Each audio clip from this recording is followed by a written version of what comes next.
Welcome to Somerset Showcase. Usually we tape our show from the Somerset Access Television studio, but today we are coming to you from a classroom in Somerset Middle School. And the reason for that is because we're going to be talking about a very important topic today, which is a proposal to build a new middle school in Somerset, which voters will make a decision on at the May 17th annual town meeting. Our guests today are Jeffrey Schoonover, who is the school superintendent in Somerset, Troy Randall, who is the architect for the project, and Kevin Scanlon, who is a member of the building committee and a city planner in Taunton, who has experience with building schools, and he is also a parent of a middle school student. I know you guys have been working on this project for a long time now. Can you give me a brief summary of what you plan to build here if the voters approve of it? So back in 2016, right, I think is the first time that the district engaged the MSBA. Right, we submitted a statement of interest to the MSBA in March of 2016, a little over 5 years ago, for a base repair project.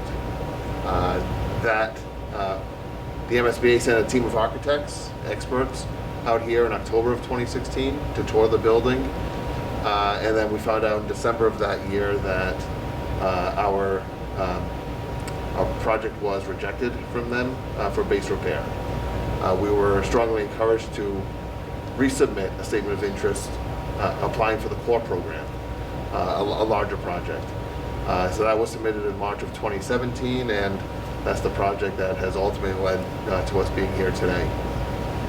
Since that point, the MSBA has a rigorous process and a very detailed process that they've identified over the last 17 years.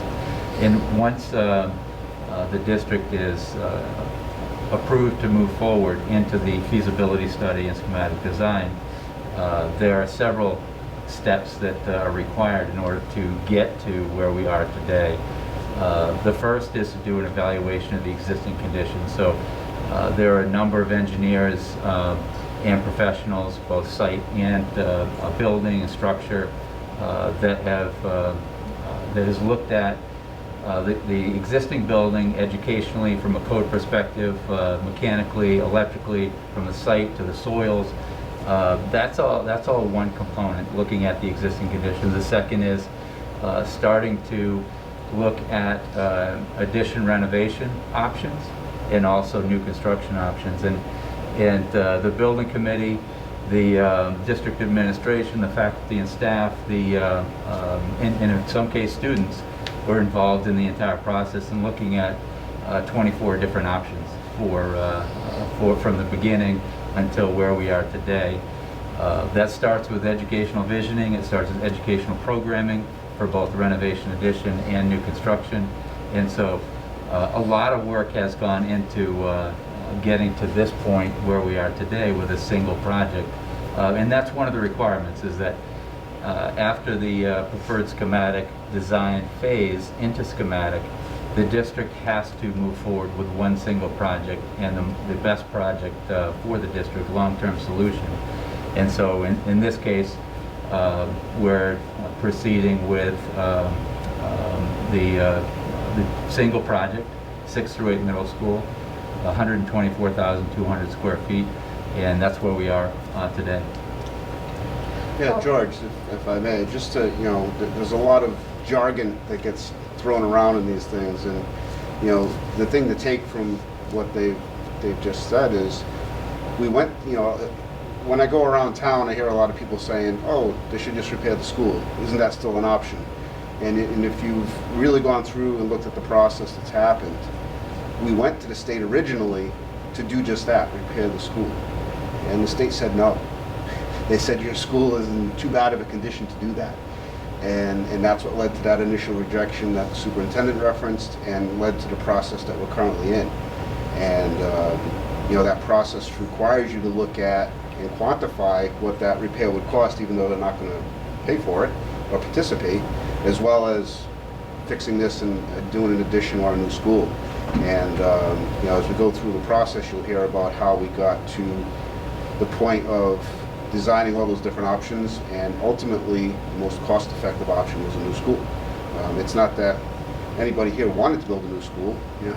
As a parent, I certainly don't really feel like paying that amount of additional money on my taxes. But on the flip side, it would be more money if we go the other routes. So we're going to have to do something with the school, and this is what makes the most fiscal sense. What are the biggest problems with this school that necessitate going towards a new school as opposed to renovations? Sure. Yeah.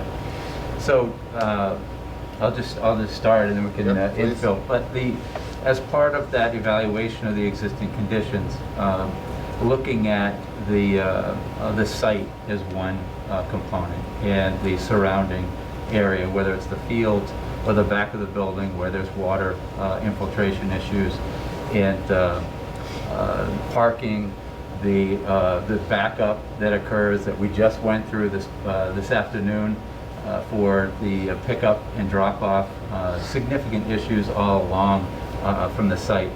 The building could be defined in several buckets. One is educationally. We're in the 6th grade open classroom, a concept in the 1960s that was a complete failure, frankly, because of acoustics, because of the lack of separation, and the inflexibility of this type of space, as large as it is, trying to break that up into several classrooms. The classrooms, existing classrooms in the 7-8 wing, many are too small, meaning that they don't meet the state guidelines. Specialized classrooms are too small as well and don't meet the guidelines. The special education program is, they've got testing areas in closets and smaller spaces, and also spaces that they need that they don't have. So there are many educational components that are deficiencies. The building itself, as a structure, was constructed in the 1965-69 era, before codes were implemented. So the building code, the electrical code, mechanical code, structural code, et cetera, et cetera. There are many deficiencies within the existing building related to that, with the mechanical systems, the electrical systems, accessibility is one, and energy efficiency. So many components of the existing building are non-code compliant, and the building itself organizationally does not fit what 21st century learning is, with collaboration, with hands-on learning, with the adjacencies of space, and how a building that is designed today works with the educational environment, and vice versa. Just a few. Education is certainly much different than when I went to Yes, school. yes, same. And this new building with us. As a parent, George, listening to my older son who was here and my younger son who's just finishing up here, I won't have the benefit of putting my kids through a new school if it passes and happens, but listening to some of the things that they talk about, like they go to one class and he's got to put a jacket on because it's cold. He goes to the next one, they're taking it off because they're hot. They got water running in lockers because of leaks in the roof, or pipes bursting just because they're worn out, and too thin. There's issues like that throughout the building. The mold issue, which is something that, because of the way the building was built, it's just prone to that, and it's going to continue to be a problem regardless of how well they try to do otherwise. You've got issues like that throughout the building. ADA accessibility is huge in here, and most of the systems are just worn out. And Kevin's good point regarding the mechanical systems, because the boiler room itself is subterranean; it's below ground, and the slab on grade. We talked about the water issues earlier with drainage and surface runoff in the back, in that the existing foundation doesn't have a perimeter drain. The slab underneath us doesn't have an under drain system. And that alleviates water infiltration and alleviates the issues with surface water runoff. It's a little technical, but it's important because you just can't say patch this or plug this hole. It's a complete system that is under the slab and under the existing building, and it's soil related to the perimeter of the building and the subterranean boiler room. We would not design a building today that has a boiler room underground. Water infiltration in that area is difficult with a lot of issues there.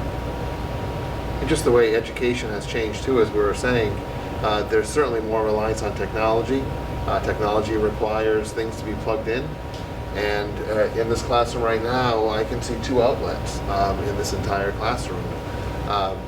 There might be another one, there's a third one over here, but there really is a lack of electricity. So when it's requiring teachers to use their computer, a projector, for students to be able to charge their own Chromebooks, like there really isn't, even just for that, like there's just electrical, there's a deficiencies here. And as Troy was saying too, with the building codes, and I think you referenced ADA, there were no special education laws when the school was designed, no ADA laws. So there are lots of deficiencies in that realm as well that affect what we can do with students, the educational part, not just the mechanical systems and the poor lighting that we have in the buildings because of lack of windows and things like that too. Well, I mean, obviously the biggest concern that people around town have is the cost for the building and how much it would cost taxpayers. Could you tell me how much it's going to cost people in Somerset for a new middle school?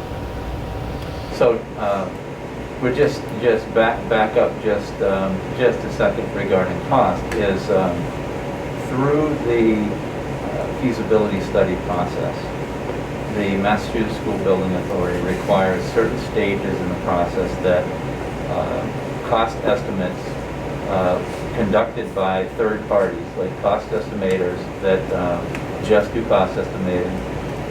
They are cost estimating projects, school projects throughout the Commonwealth of Massachusetts for various contractors, various architects, engineers, and districts. And so those stages along the way occur at the very early stages, at the pre-schematic design and schematic design, which is where we are now.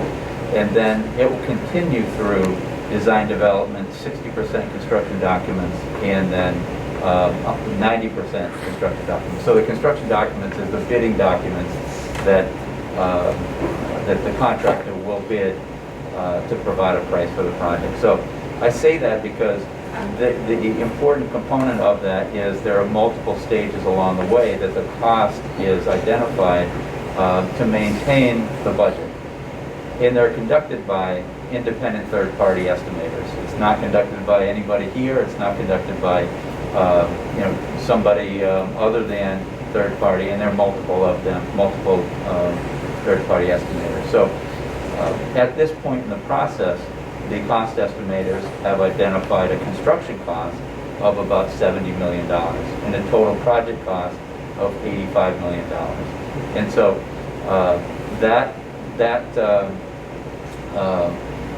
those components make up the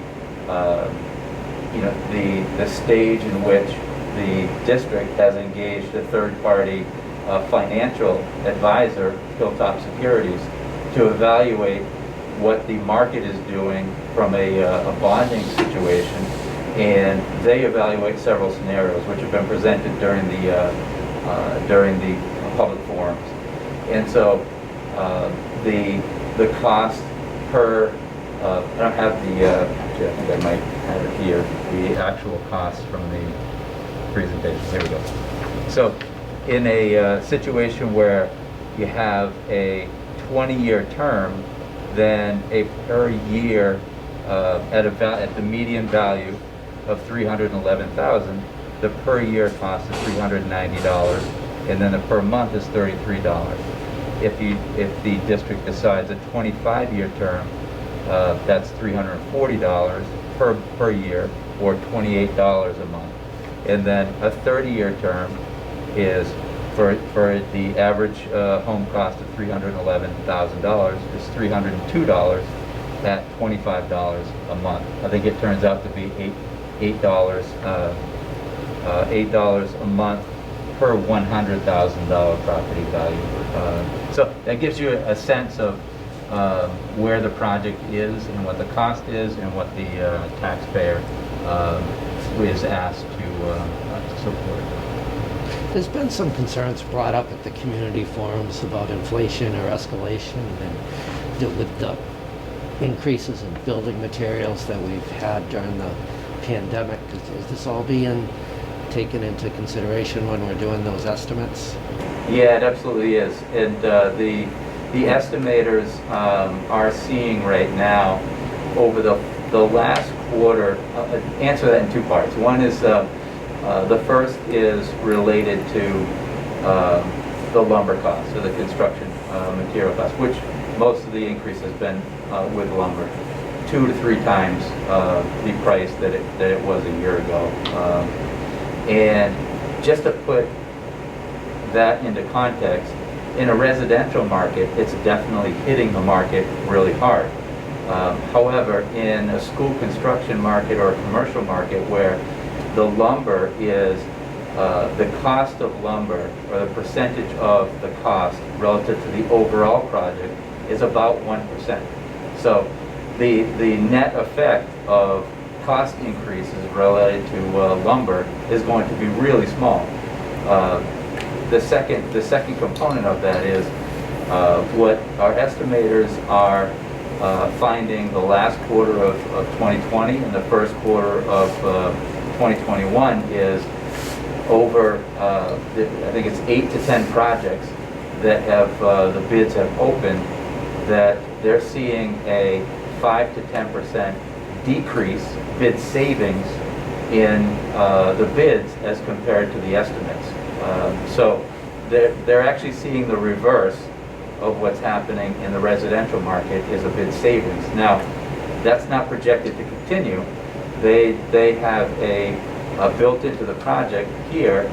We know that if the project passes, that it will bid next year, this May, the spring, summer of next year, and so there's a defined timeline that they can evaluate over the next year as far as escalation is concerned. So they're including 2% escalation in the budget costs, in the estimated construction cost, which is essentially larger. If we're getting a bid savings and we're going to a 2% escalation, the delta is larger than that, meaning that they're building in a larger component than 2% because you're currently getting a bid savings. So they are very comfortable with the estimates and very comfortable with what they're identifying as an escalation and all the built-in contingencies for the design process and bidding of next year, of May, June of next year. Okay. Another issue that gets brought up a lot about the cost is the timing of the project. People point to, we may have a major sewer plant project coming up where during a pandemic people have lost their jobs. The senior citizens may have a hard time affording it. Why does the project have to be done now? Well, I'll start by just referencing what I said earlier. This started 5 years ago. This particular project was, we were initially invited in to the MSBA program 4 years ago, just over 4 years ago. So it's not that this has just been decided recently. This has been going on for several years now.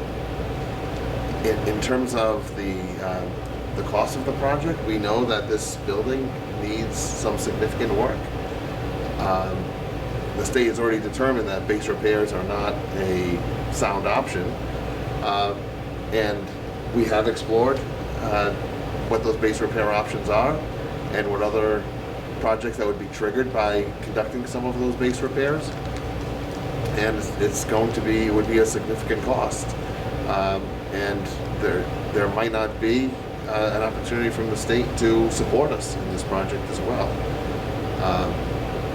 Yes. I'm sorry. No, go on.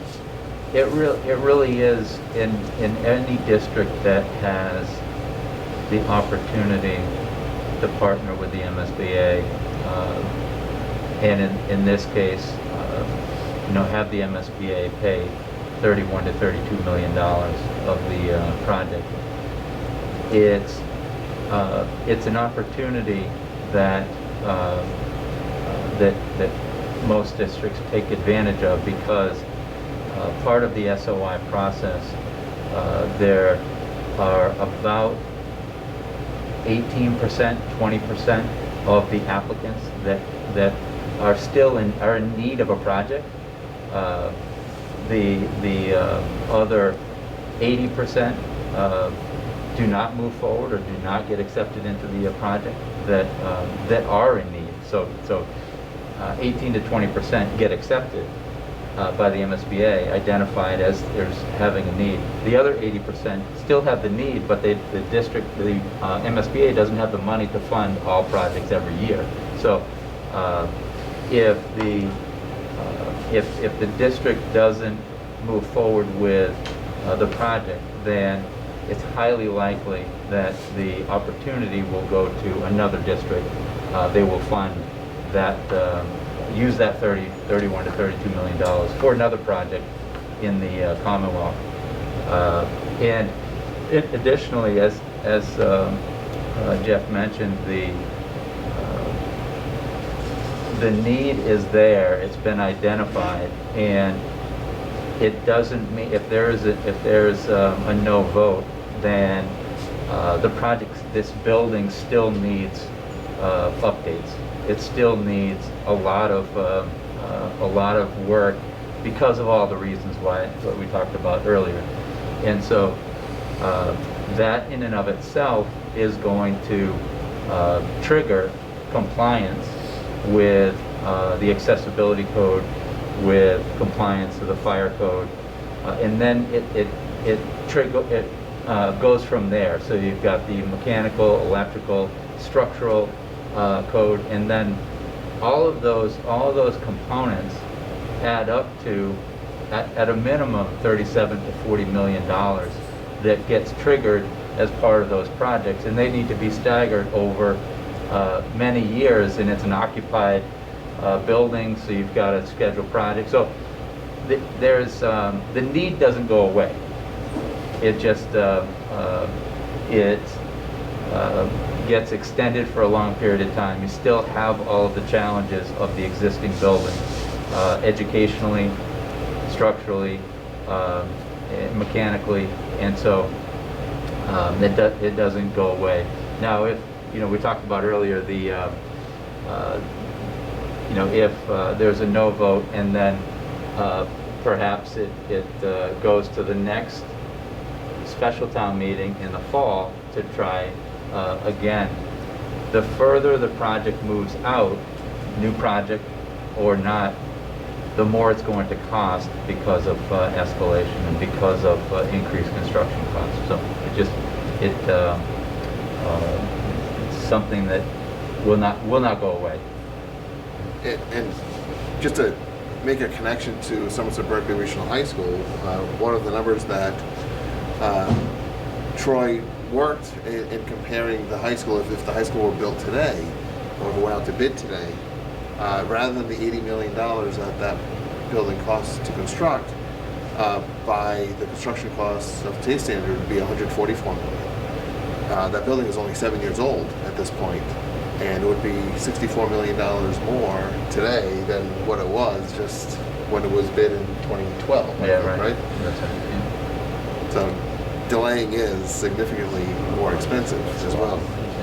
And anybody that wants to check out the Massachusetts School Building Authority's website, you can look at a database that they have developed over the last 17 years that shows the construction costs in every single project that they have been a part of in the last 17 years, and the trajectory of the construction costs. And it gives a really good understanding of school construction and the cost associated with it in each of the projects, and every single year what it's projected to do and what it has done since 2000 and I think it's 2004. Another thing that people ask about a lot is taking care of the building. I think with the high school, they felt that the building wasn't maintained properly, and that's why we needed to build into the high school. Is there a plan for the maintenance of the new building? So as part of the eligibility period, the district's required to work with the MSBA and identify a specific maintenance and improvement plan, maintenance plan for the new school. They will not, the MSBA will not proceed forward unless there's a solid plan for maintaining the building. They don't want to put $32 million into a building that's not going to be maintained. So that has been identified. In fact, the MSBA, as part of acknowledging the maintenance plan, is giving the district 1.22% more in reimbursement as part of that process. So that's pretty significant amount of money to have as additional reimbursement to acknowledge the maintenance plan, and that will need to be implemented as part of the process. There was issues related to mold at the school in late summer or early fall. If you didn't build a new building, what would you have to do to address that? Well, one of the measures that we're taking in the time being is we've purchased a number of industrial dehumidifiers that are located throughout the building. Those will be running all summer long when the humidity levels are at their highest, controlling the amount of moisture that's in here. There are some other steps that we'll be taking, but it's really, that's, as Troy was saying before, between the poor drainage under the building, this building does have a lot of high moisture content in the summer months. What we can do right now is just try to controlling that moisture as best as we can with those dehumidifiers.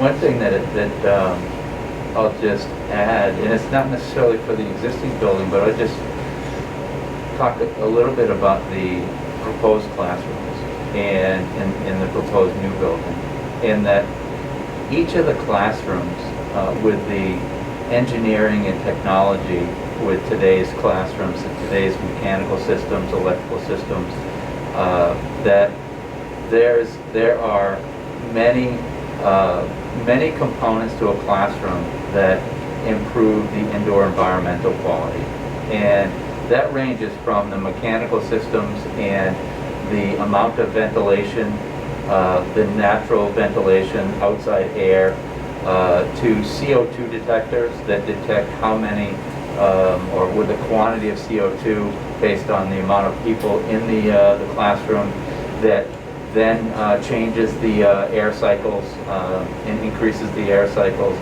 Then we talk about daylight, natural daylighting and also artificial lighting. And we have daylight dimming in the classrooms as well. That, as an example, if the outdoor outside lighting increases, the natural light increases, then the ballast and the LED lights dim to reduce operating costs. And then with the design of the classrooms, natural light is a really important component to the design of classrooms. And there have been many studies conducted on how important the indoor environment has on how we as adults and children experience the space and learn. And one of the things that this, you can see that this space and many of the other classrooms don't have is really good natural daylighting. And it's even more difficult when you have an open classroom environment and it's separated by bookcases. The other component in the proposed classrooms is acoustics and the implementation of the ANSI 12 acoustic requirements by code, and having proper acoustics. And then the amplification, the sound amplification system, which has speakers in the ceiling, and a teacher wears a lapel so that the sound and the audio is evenly distributed within the space. And so many, and the technology related to education will be significantly enhanced with modern technology as well. So a lot of components to the classroom environment that that you don't have in a space like this. The other piece is the organization of the classrooms and the introduction of small group breakout spaces for general ed classrooms as well as specialized classrooms, and making sure that there's visible and physical connections between small group spaces, multiple teaching areas within a classroom, and it allows for the flexibility of how teaching and learning is evolving. And so they're just a few examples of some of the things that are designed into a modern classroom. Yeah, I'm not sure if the camera can pick up on any of this, but you can see that in this open classroom concept, we're in the first of 3 consecutive open classrooms, and then we have 2 at the end, one right here behind us, and then another at the far end where we have these operable walls that can open and close, but they don't exist between these 3.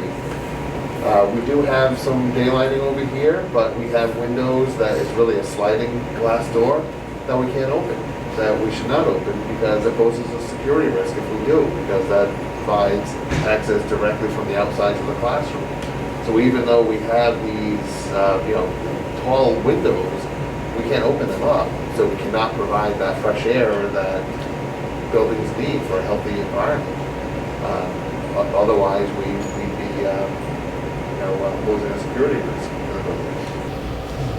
When I was working at a newspaper in the early to mid 90s in Middleborough, I covered Lakeville, and there was a middle school there, and it was the open classroom concept. And the parents there complained a lot about the air quality in the school,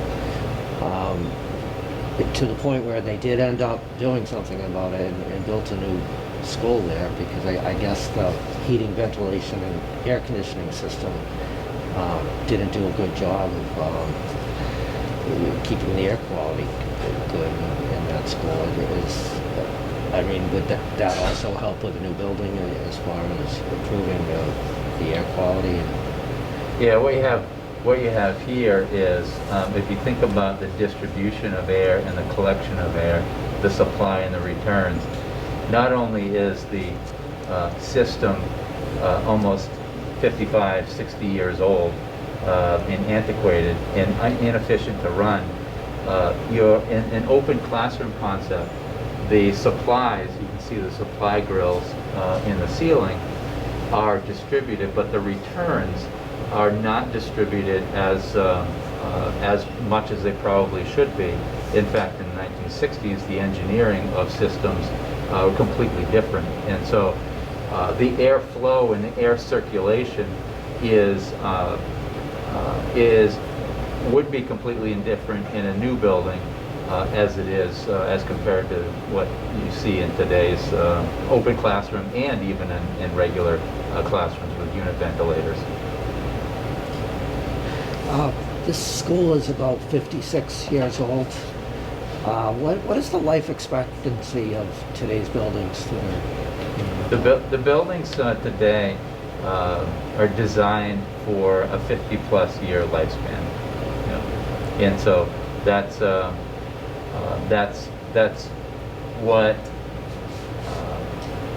you know, that's what the design is, you know, is supposed to be for. It takes maintenance and planning in addition to that to project further and maintain the buildings, and so that's the time.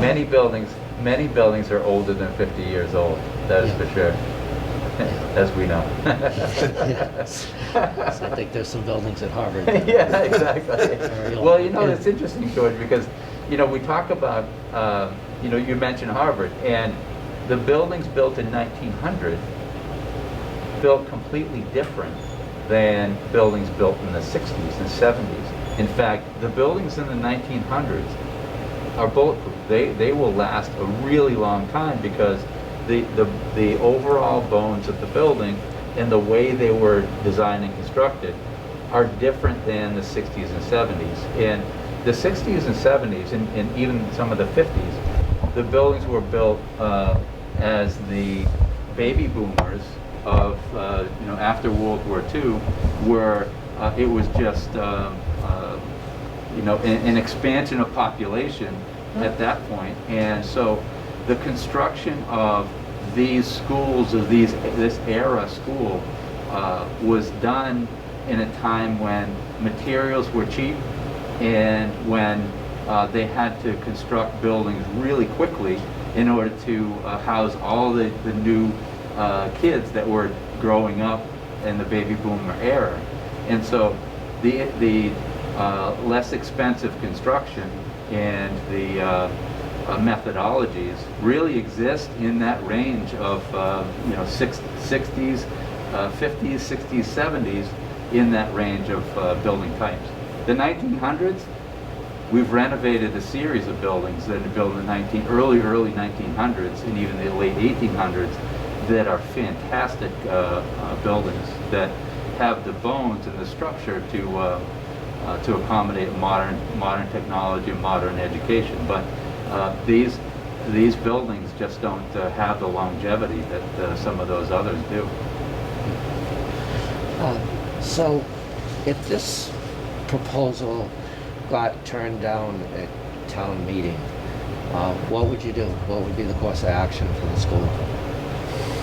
Well, I'd say the first course of action is we would have to determine what we would do in the very short term. If the vote fails, we really have until mid-August to secure a positive vote for the MSBA for this project. Otherwise, at that point, yeah, there are some steps that we would have to take, but for the most part, we'd be sacrificing this project in the collaboration with the MSBA. So we do have a little bit of a window. It's not very large. But if your question is if this project just fails altogether, then we will really have to look back at this building and still identify what the immediate steps would be, because as Troy was saying, it still has needs. Those needs will still be there, and if anything, those needs are only going to grow because the mechanical systems are just going to get older with each school year. So no matter what, we will have to work within this building, identify all those projects that we've already talked about, and really work hard to secure funding from the taxpayers, because it would be based on 100% on the taxpayers to do all that necessary work. Well, just to give put that into perspective, that let's say we talked a little bit about the triggers, the code required triggers of accessibility compliance and fire protection compliance, the fire code compliance. The ADA, Massachusetts Architectural Access Board, identifies that a district or a project in 3 consecutive years cannot exceed 30% of the building assessed value. So I think if I'm not mistaken, it's about $6 million as a cost over a 3-year period. And if we look at just one component of this building, let's just say the roof as one example, that as a project totality, as a project, with all of the residual components of replacing the roof, the PVs, removing, reinstalling the PVs, with ceilings in some areas, with mechanical connections in other areas, like the total cost would exceed $6 million. So once you go over that trigger of 30%, then the entire building and site needs to be upgraded to comply with the accessibility code. And you know, we've talked a lot about the fact that the existing toilet rooms are non-compliant. And not only are they non-compliant, the doors are in some cases 24 inches wide. And it's all CMU, it's all concrete block. So the entire area, it's a domino effect. The entire area needs to be reconstructed. It's not a plug and play where you can take a fixture, a plumbing fixture or a toilet, and put a new toilet in. It's reconstruction of the entire bathrooms and the walls adjacent to it and the openings, which domino effect into the adjacent classrooms. And the other component is like the ramp between the sixth grade wing and the 7th, 8th grade wing. That is non-compliant. So the different elevations in the building, that doesn't change.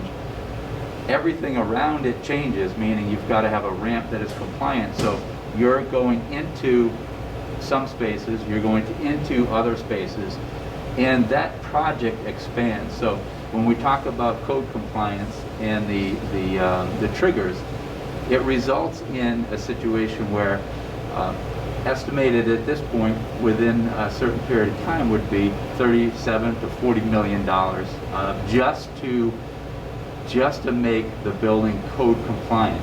Now, that doesn't do anything to help from an educational standpoint, and what we talked about with the classrooms being too small, the open classrooms here, the corridors and the width of the corridors, the adjacencies, the hands-on project labs, or the small group spaces, or the special education, lack of special education The space. integrated science classrooms. Yeah, right. So, as you can see, it may be easy to say, yeah, we can just take and replace the roof. Well, that has consequences from a building perspective that the district would need to deal with, and it wouldn't have a long-term solution. And that's the reason why, overall, everything we've talked about, that's the reason why the district, the school building committee, the board of selectmen, the school committee, as well as the Massachusetts School Building Authority's board of directors, unanimously approved the project moving forward to propose a new constructed, new building 6 through 8 that we have today. Sorry, Jules, that was a long answer to your simple question. That's all right. So I just have one last question. So, I mean, the town is still going to be paying for the high school for a little while. And if they approve this project, and there's a lot of work that's been identified that's needed for the elementary schools, would this be the last new school that we're building for a while, or when would be the next time you would think we would need to replace an elementary school? I wish I had an answer to that question. We are doing our best to maintain the elementary schools, identifying projects along the way, so that each of the 3 elementary schools that we have will remain educationally sound, physically sound buildings. We have, as I said, we've done some work. We, in fact, just recently had a structural assessment done at Chase Street School. The report appears to come back more positive than what we were expecting, which is great news. So we're going to continue to do what we can do to keep those 3 schools functioning as long as possible. Because we know with the high school, we still have 15 or so years of paying off that building. And then if this is successful, well, our taxpayers will have this. We've already referenced the water and sewer. So we're very cognizant of the demands on the taxpayers in Somerset, and we're going to do our best. And whether it's me or someone else sitting in my seat, and whoever the school committee is, to make sure that we are doing the work that's necessary to maintain all of our facilities. All right, well, thanks for answering my questions. And I know you've done a lot of work to educate the community through, you've had 7 community forums so far, and you've got another one coming up. I think we've had 8. This will be the 9th. 8, and you'll have Ninth another on one the 6th. coming right. up. So people can watch this and watch those community forums online. You can see them all and see the questions and the presentations that they gave about the new project. And the town meeting is on May 17th at Somerset Berkeley Regional High School, and they will be taking a vote on the middle school project. So thank you for tuning in, and we will see you next time on Somerset Showcase.